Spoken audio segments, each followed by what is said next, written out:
শান্তি কোনো ঋতুতে নেই, না আছে শীতের ঠান্ডায়, না আছে গরমকালের গরমে। কারণ শীতকালে আমাদের সমস্যা থাকে রুক্ষ সূক্ষ্ম ত্বকে টান টান ফেটে যাওয়া, নানান রকম সমস্যা থাকে। আর গরমকালের সমস্যা থাকে একটাই, চ্যাটচ্যাটে ঘাম। এই চ্যাটচ্যাটে ঘামের জন্য মানে আমাদের এতটাই প্রবলেম দেখা দেয়। এই চ্যাটচ্যাটে ঘামের কারণেই কিন্তু আমাদের স্কিনে যত রকম সমস্যা, যেমন এই একনে দানা, ব্রণমার যত রকম ব্রেকআউটস, এগুলো তৈরি হয়। তারপরে মুখটা সবসময় কেমন একটা কালো কালো লাগে, মানে কারণ বেশি যেন অয়েলি অয়েলি লাগে, তো সুতরাং দেখতে ভালো লাগে না। তো এখন তো এবারে গরমকাল চলে এসেছে, তো গরমকালের জন্য তাহলে একটু নিজের স্কিন কেয়ারটাকে একটু ডিফারেন্টভাবে একটু ভাবতে হবে। কারণ শীতকালে আমাদের যতগুলো স্কিন কেয়ার থাকে সেগুলো সবকটা থাকে আপনার হাইড্রেশন রিলেটেড নিয়ে। তো গরমকালেও কিন্তু হাইড্রেশনের প্রয়োজন হয়। আপনারা ভাববেন যে গরমকালে হাইড্রেশন আবার কিসের জন্য? গরমকালে তো সবসময় আমাদের শুকনো শুকনো থাকতে হবে, হাইড্রেশন হলেই তো ঘাম হবে আর চ্যাটচ্যাটে ভাব হয়ে যাবে, কেমন বিচ্ছিরি লাগবে। কিন্তু এটা ভুল ধারণা।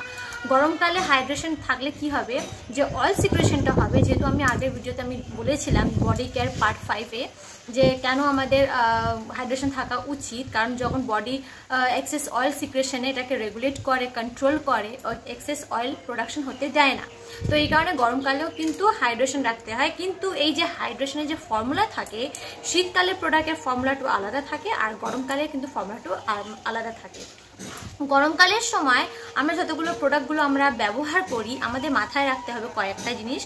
যেমন রাখতে হবে যে প্রোডাক্ট আমরা ব্যবহার করছি সেটা যেন নন স্টিকি হয়, নন গ্রিসি হয়, যেন খুবই লাইট ওয়েট ফর্মুলাতে তৈরি করা হয়। তারপর যেন থাকে SPF, কারণ শীতকালে SPF তো সবসময় দরকার থাকে, কারণ সান প্রোটেকশনের দরকার সবসময় থাকে, সে শীতকাল হোক বা গরমকাল হোক। কিন্তু শীতকালে যে রোদটা থাকে অতটা গায়ে লাগে না যতটা গরমকালে এই রোদটা, ইউভি রেটা যতটা আমাদের গায়ে লাগে।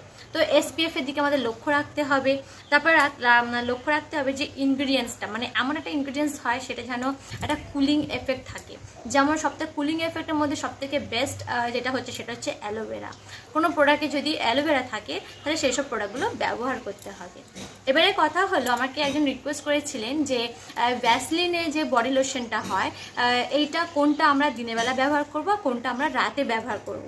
কারণ সবসময় আমি বলি যে স্কিন টাইপের উপর বেস করে সবসময় প্রোডাক্টগুলো কিনতে হয়। ঠিক সেমনি সবসময় স্কিন টাইপ যেমন ডিপেন্ড করে, সেমনি কিন্তু সিজনও ডিপেন্ড করে, আর সেই সাথে সাথে ডিপেন্ড করে কিন্তু টাইমটাও। কারণ দিনের বেলা প্রবলেমটা কি হয়, দিনের বেলা খুব রোদ থাকে, ডার্ট ধুলো ময়লা থাকে, পলিউশন থাকে, এইসব জিনিস থেকে আমাদের যেতে হয়। আর রাতের বেলা কিন্তু এসব থাকে না, আমরা সবাই ঘরের মধ্যেই থাকি, তো এই সমস্যা দিয়ে আমাদের সম্মুখ হতে হয় না। তো সেই জন্য প্রোডাক্টটাও ডিফারেন্ট হয়ে থাকে। তো আজ আমি আমার ভিডিওর মধ্যে আমি বলবো যে আপনারা নিজের স্কিনটাকে কিভাবে লক্ষ্য রাখবেন, নিজের স্কিনের যত্ন কিভাবে করবেন। So welcome to my channel. আমি হচ্ছি আপনার স্কিন কেয়ার অ্যান্ড হেয়ার কেয়ারের বান্ধবী। আমি আপনাকে গাইড করে থাকি প্রপার প্রোডাক্ট রিভিউ দ্বারা, আর সেই রিভিউটা হয় আমার নিজের পার্সোনাল এক্সপিরিয়েন্স আর রিসার্চ দ্বারা। তো আজ আমার ভিডিও টপিকটা হচ্ছে ভ্যাসলিন বডি লোশন নিয়ে। কারণ গরমকাল আসছে, গরমকালে শীতকালে যেমন আমাদের স্কিনের যত্ন নিতে হয়, তাদের রুক্ষ সূক্ষ্ম যাতে না হয়, যেন টান টান ফেটে যেন না যায়, এইসব সমস্যার জন্য যেভাবে আমাদের লক্ষ্য রাখতে হয়, গরমকালে ঠিক সেমনি আমাদের স্কিনের লক্ষ্য রাখতে হয় যাতে কোনো ঘাম না বসে, যাতে বেশি অয়েলি অয়েলি না লাগে। আর দেখবেন বেশি অয়েলি অয়েলি লাগলে কিন্তু স্কিনের সেই গ্লোই ভাবটা থাকে না, একটা যেমন কেমন একটা কালো কালো ভাব, একটা স্টিকি স্টিকি ভাব চলে আসে, অতটা সেই গ্লোয়িং মানে স্কিনটা আমাদের পাওয়া যায় না। তো আজ আমি আপনাদের কাছে সমাধান নিয়ে এসেছি এই চিন্তা, যে মানে এই যে টেনশনটা যাদের যাদের রয়েছে, তো এই জিনিসের সমাধান আজ আমি নিয়ে এসেছি। আজ আমি আপনাদের বলবো যে কোন জিনিসটা আপনারা রাতে ব্যবহার করবেন আর কেন ব্যবহার করবেন, আর কোন জিনিসটা আপনারা দিনে ব্যবহার করবেন আর কেন ব্যবহার করবেন। তো সবথেকে প্রথম যে প্রোডাক্টটি হচ্ছে, মানে আজকে তো ভ্যাসলিন নিয়েই বলছি, কিন্তু ভ্যাসলিনে তো অনেক রকম ওয়াইড রেঞ্জের প্রোডাক্ট রয়েছে, প্রচুর প্রোডাক্ট রয়েছে। কিন্তু এতগুলো প্রোডাক্টের মধ্যে কোন প্রোডাক্টটি আপনারা বেছে নেবেন নিজেদের জন্য। তো ভ্যাসলিনে যেটা সবথেকে নাম্বার 1-এর যে প্রোডাক্টটা পড়ে সেটা হচ্ছে আপনার Vaseline sun plus pollution protection SPF 30 body lotion. ঠিক আছে, তার মানে এতে অর্ধেকটা আমরা বুঝে গেছি যে সান SPF 30, মানে সবসময় আমি বলি যে যেই জিনিসের মধ্যে SPF থাকবে সেই জিনিসটা আপনারা তাড়াতাড়ি কিনে নেবেন, আর যদি SPF 30 বেশি যদি হয় তো খুবই ভালো।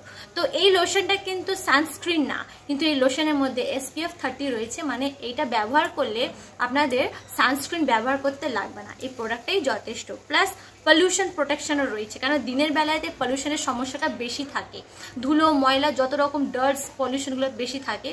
তো এই জিনিসটা থেকে আপনারা প্রোটেকশন পাবেন এই বডি লোশনটা ব্যবহার করলে। এই বডি লোশনটা আপনার খুবই লাইট আছে, নন গ্রিসি ফর্মুলাতে তৈরি করা রয়েছে, আর ডে টাইমের জন্য কিন্তু একদম পারফেক্ট, এটা প্রিফারেবল রয়েছে। আর এটা আপনার স্কিনটা মানে ব্যবহার করলে কোনো রকম আপনার ওই হেভি স্টিকি ভাব কিছুই হবে না। আর তার সাথে দিচ্ছে যে পলিউশন প্রোটেকশন তো দিচ্ছে, এর থেকে খালি দিনের বেলা যদি আপনারা বাইরে ঘাটে যাচ্ছেন তাহলে ভ্যাসলিন এই জিনিসটা ব্যবহার করবেন, ভ্যাসলিন সান প্লাস পলিউশন প্রোটেকশনটা এটা আপনারা ইউজ করে আপনারা বাইরে ঘাটে বের হবেন। আচ্ছা, এরপরে যদি আপনারা বাড়িতে আছেন, ভাবছেন না বাইরে তো যাচ্ছি না, তো বাড়িতে যদি বাড়িতে থাকেন তাহলে তার জন্য কি করবেন, Vaseline intensive care aloe fresh body lotion এইটা আপনারা ব্যবহার করবেন। আমি যেহেতু বললাম যে কুলিং এফেক্ট, অ্যালোভেরার মধ্যে একটা কুলিং এফেক্ট রয়েছে, তো গরমকালে সবথেকে বড় সমস্যা হচ্ছে একটা গরম গরম জ্বালা জ্বালা ভাব থাকে, তো এর মধ্যে যেহেতু অ্যালোভেরা রয়েছে তো এটা লাগালে আপনারা কুলিং এফেক্ট দেবে। আপনারা একটা কাজ করতে পারেন, এই লোশনটাকে আপনারা ফ্রিজের মধ্যে রাখতে পারেন, যখন লাগাবেন আরও ঠান্ডা ঠান্ডা ভাব দেবে, আরও ভালো লাগবে। তো এই জিনিসটা কি হয়, আপনাকে হাইড্রেশন তো দেবে, রিফ্রেশিং হাইড্রেশন দেবে, কোনো হেভিনেস ছাড়া, মানে এর মধ্যে এটা খুবই ননস্টিক রয়েছে, খুবই লাইট ওয়েট রয়েছে, কোনো হেভিনেস ফিল হবে না। তো যদি বাড়িতে থাকেন তাহলে এইটা ইউজ করবেন। তাহলে দিনের বেলার জন্য হয়ে গেল যে বাড়িতে থাকলে কোন প্রোডাক্টটি মানে ভ্যাসলিনের কোন রেঞ্জটা ইউজ করবেন, আর বাইরে বের হলে কোন রেঞ্জটা ইউজ করবেন। আচ্ছা, এবারে কথা হলো নাইট টাইম। নাইট টাইমে যতগুলো স্কিন রয়েছে, শুধু ড্রাই স্কিনটা ছেড়ে, আমি ড্রাই স্কিনের কথা বলবো না, যেমন oily skin, combination skin, normal skin, এই স্কিন যে রয়েছে, এই স্কিনটা আপনারা কি করতে পারেন, মানে রাত্রিবেলা হয় কি আমাদের যে বডির মধ্যে দুটো জিনিস আমাদের খুবই ইম্পর্টেন্ট থাকে। একটা হয় আমাদের যখন ঘুমাই তখন সেই সময় আমাদের বডি কি করে, রিপেয়ার করে, নিজেকেও রিপেয়ার করতে থাকে, নিজেকেও রিকভারি করে।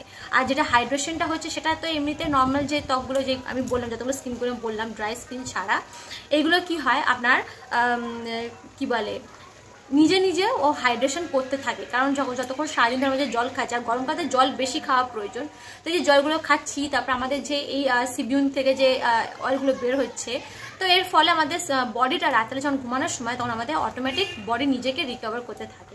তো যত মানে ড্রাই স্কিন ছাড়া যতগুলো স্কিন টাইপ রয়েছে রাতেবেলা চেষ্টা করবেন বডিতে কিছু না লাগিয়ে শোয়ার চেষ্টা করবেন, কারণ নিজে স্কিন নিজে রিপেয়ার করা শুরু করে, তো গরমকালে কিছু দরকার হয় না।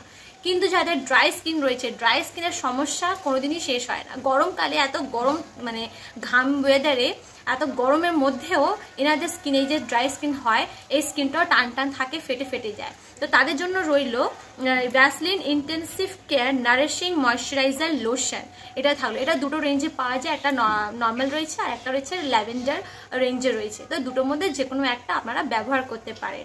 এবারে বলবেন আপনারা যে সব স্কিন নিয়ে বলছি, তাহলে সেন্সিটিভ স্কিন কোথায় গেল? তো চিন্তা করবেন না, ভ্যাসলিনের সেন্সিটিভ স্কিন নিয়েও লোশন রয়েছে। তো যাদের সেন্সিটিভ স্কিন রয়েছে তারা সেই সেন্সিটিভ প্রোডাক্টটা ইউজ করতে পারেন ভ্যাসলিন বডি রেঞ্জের। তো এইগুলো হলো। এবারে কথা হবে যে এই প্রোডাক্টটি আমরা পাবেন কোথায়। তো এই প্রোডাক্টটি যদি আপনারা নর্মাল রিটেলার স্টোরের কাছ থেকে যদি না পান, তাহলে আপনারা চলে যাবেন www.vaseline.com এ গেলে এই প্রোডাক্টগুলো আপনারা পেয়ে যাবেন। আচ্ছা, এবারে আমি বলবো যে গরমকাল তো আসছে, এবারে গরমকালের মধ্যে সবার একটা মেন কমন যেটা স্কিন কন্ডিশন প্রবলেম থাকে সেটা হয় ঘামাচি হচ্ছে একটা স্কিন প্রবলেম। মানে এই ঘামাচিটা কি হয়, সবার হয় না কিন্তু কারো হয়। তো যারা ঘামাচির সমস্যা নিয়ে ভুগছেন, চিন্তা করবে না, এটা নিয়েও আমার একটা ভিডিও রয়েছে, দেখবেন যে ঘামাচি হলে আপনারা কি করবেন।